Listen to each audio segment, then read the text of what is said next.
What's up guys, Daniel here, and I'm bringing you guys a new installation video today on the Lowrance Ghost trolling motor. My boy Cooper, which you can't see right now, is going to be helping me out today, but it is going to be awesome. I'm super stoked. I've had the Lowrance trolling motor in the box in my house for like over a month now, and I've been way too busy to install it, but we finally got some downtime, and this Saturday, today, we're going to be installing it. So I'm going to be ripping off this old Fortrex I've had for way too long and installing the new Ghost. And I'm going to be walking you guys step by step through that installation, showing you the tools you need and little tips and tricks that I notice to make the job easier for you guys. And you shouldn't need to be a pro or anybody with a ton of knowledge on this kind of stuff to be able to install this. Hopefully by the end of this video, you're going to realize that if you enjoy working on your boat a little bit and have a little bit of knowledge on how things work, this should be a pretty simple installation. So I'll get you guys back up to speed once I get this old Fortrex off my boat and I got a clean slate to work with, and then I'll really dive in step by step on how to install the new trolling motor. Alright, so pro tip, before you guys start working on your old trolling motor or your new one, you want to disconnect the batteries. And I just came back here and did that. Luckily, I remembered before I started messing around with any electrical wires, but in case you touch anything, a negative and a positive together while you're disconnecting that old trolling motor, save yourself a big headache down the line and just disconnect your batteries. So here is the trolling motor. As you guys can see, shipping did not do me any favors, but everything seems to be okay. Lowrance knows that shipping can always be an issue, and they've packaged it accordingly. I'll get into this a little bit more, but in the meantime I'm checking to see what kind of hardware I'm going to need while I make a trip to Lowe's, and I'll update you guys when I get back. So after like an hour of dealing with a bolt that was stripped out, we finally went to Lowe's, got the right drill bit, and we were immediately able to drill it out, no problem. So we got all that done. So the old Fortrex is off the boat right there on the ground, and we're gonna move that inside here pretty soon so it's not sitting around outside. But as you can see, the discoloration is very real. My boat is it's had a lot of sun on it over the years of the previous owners and myself, and but I'm gonna get this nice and cleaned up, and then we're gonna go get the new trolling motor, get all the parts sorted out, and then start putting it together.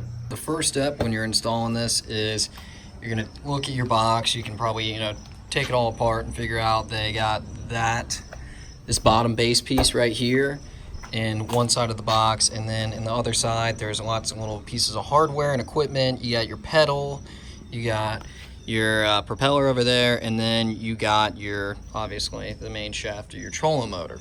So I've got my little box with all my pieces and parts in here, and I've taken out a few little pieces. This is going to be the hardware that you're going to be bolting down the base with. If you took apart your old trolling motor, then you probably know that these screws go right through the base, and then you put a washer and a lock nut on the other side. And then if you want to, you can add these rubber spacers in between the base and the boat, which I'll show you in a little bit. But that's what this hardware is for. And so to open this up in the beginning, you're going to lift up on this cable, and then there's a safety latch right here. So what you're going to do is hold that down, and that will allow you to then pull this cable and release this, because otherwise if you don't push this down, you're going to be pulling for days, and it's basically just going to block this piece from coming all the way out and releasing.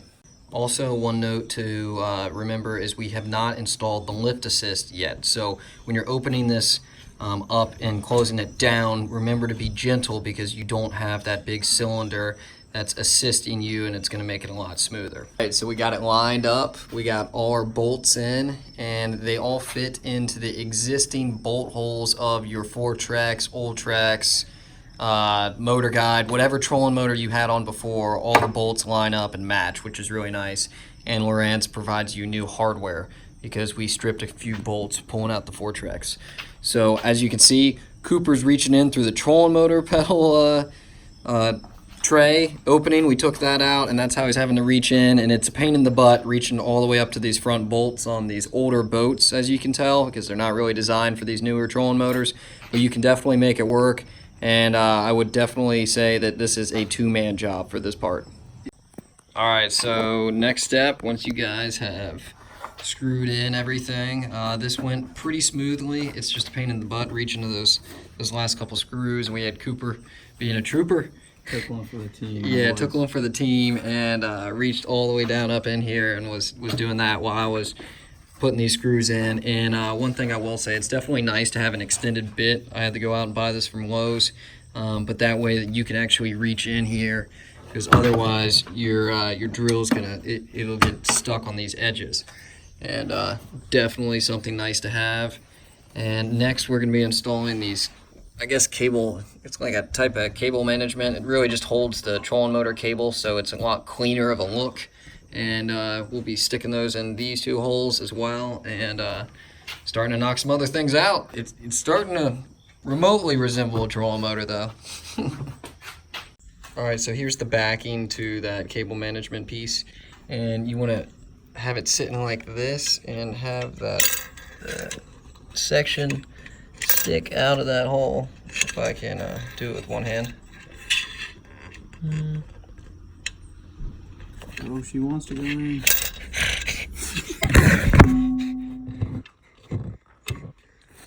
All right, yeah, that's a two-handed process, but there you go. Now you got that sticking through the hole, and then you got Cooper with the bolt and the little plastic piece right there. And it's key to have somebody holding this backing piece so it doesn't spin, because otherwise the backing piece will just spin in circles and you'll never get it tight. Next up, you got to put the shaft of the trolling motor on to your mount over here, and the trolling motor pedal's connected and everything, so you got to cut these straps, take off this plastic and everything. Man, that is a good looking pedal right there, especially that button. And essentially we're just going to lift it up and sit it right on the edge. We got to fold that front down, and then it should pop into place. So we're about to put the trolling motor on, but two things to note is there are two very big hex bolts that are in the front of this mount right here. You can see them.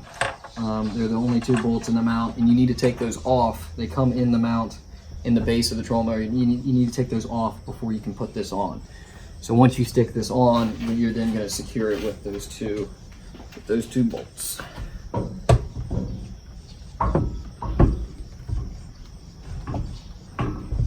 lower. Lower. There we go.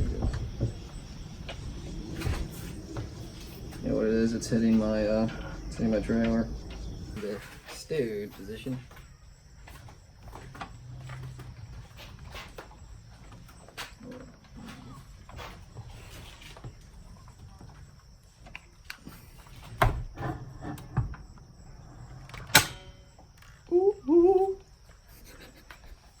So we're going to install the prop now. As you can see, Lowrance prop they supply you with, and there's a groove in the back for this pin to set into, and so all you have to do is match up that groove, slide it on, I think.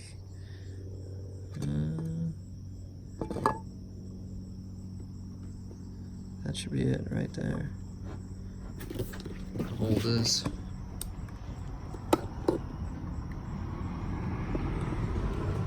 It's in that groove. Might have to give it down. Might have to give it a bop. Maybe. The bottom's in, the top's not. But the next thing you do is push in this washer. It's got a little groove that washer's gonna sit into, and then you got a lock nut as well. For the prop, by the way, you're gonna need a 11/16 deep socket to get that nut on. And as you can see, it's all the way in, and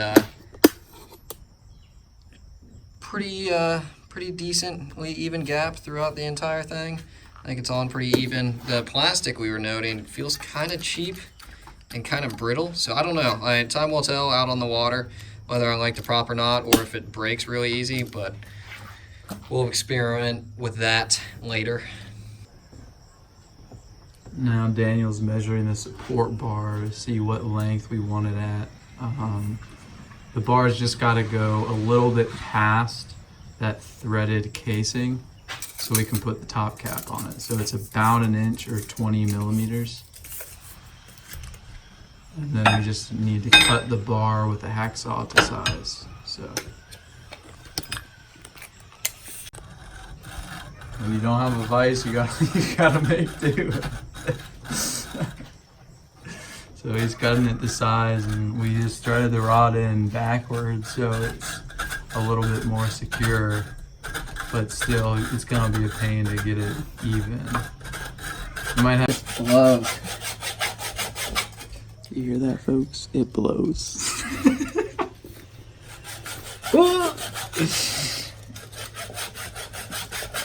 cutting it to size. Yo, that is clean. All right, so I just put the little cap on the bottom when I cut it to length. And you have to put this nut on first. The nut's not supposed to go on top, right? The nut is supposed to go on the bottom, and then they have a little plastic cap that goes over the excess that you cut. And they say to cut it 20 millimeters over, as I think Cooper just said. And to install this, all you have to do is hold the trolling motor up in the air, put the cap on this first, screw it in, and you should be good to go. And you know you've done it right. If I can set this right here. You've done it right if, when you set down your trolling motor, you hear that click, which means it's locked. Now it's not coming up again. And then it hits the ground right here. You want to hear that click. You didn't hear the click, it means you made your your support bar too high and it's not locking in, which means that if you hit really rough waves, it'll pop out and throw over the bow on you, which is not good. All right, so what was that? I knew it. I thought my car was mine, but it wasn't. All right, so as you guys can see, the boat is an absolute mess. Please, if you guys are doing this installation, do not let your boat look like this. It becomes so much of a pain in the butt. Crap is everywhere. You spend half the time looking for a tool that's like on that side of the boat, that's under this, or you know. So I would definitely advise you to be organized. But between Cooper's stuff, my stuff, and just being lazy, it ended up looking like this. So I would not advise this situation. Now, moving on. We need to install the Lowrance GPS puck. So this puck is going to talk to your trolling motor and let it know, you know, it's going to have 2 points basically of, you know, GPS. It's going to talk with your units, etc., and really help you have a really solid GPS tracking when you're hitting spot lock and stuff like that. Now, to install this, it has a cord coming off of it that is in my boat right now somewhere. I can't see it right this second, but it's got a cord coming off of this, and it's going to then plug back into this cord right here coming out of your trolling motor pedal. And as you can see, it's very small. It's similar to a nema, not quite the same, I don't think, or it could be, but very similar style. And so you need to install it on the front of your boat, really close to your trolling motor. The manual shows it towards the back. Here we go. I think I passed it. But as you can see, this is supposed to be the bow of your boat, and you got your trolling motor, your pedal, and your transducer, not transducer, your GPS puck right here. So I've got it in pretty much the same location, and you want to make sure that arrow is pointing directly to the front and it's not tilted one way or the other. And I saw in another video that I was watching that it should be, you know, level with your boat, but my boat sits pretty level when it's in the water, so I'm just going to screw it down. I don't need to adjust this way or that way. And to be completely honest, I'm not sure how that really affects things. But the main thing is get it directly straight. And then I used a 1/2 inch drill bit to drill right here, and then I had to use another smaller drill bit to make that a touch larger. So if you guys have maybe a probably a 5/8 size drill bit, that is going to be the ticket. You drill right through the top of your boat, which is pretty scary, but drill right through there, and then you just feed your wire through, and there's going to be a gasket that goes into the edges right here, which is right there, this black gasket, and then these 2 screws that hold it down as well. As you can see, I drilled one pilot hole for one of the screws, and I will be drilling another pilot hole as well, just so you don't try to screw that and then that screw goes in at a weird angle or whatnot. And then here's the gasket, so you're just going to stick that in there, set it on, and just screw it down. So those two connect, and then right now what I'm doing is I'm getting the positive and negative ready for the hookup. So I went out to Lowe's and bought these connectors, and they are basically, they're not crimp connectors, but it's kind of what you're doing, and they're just massive.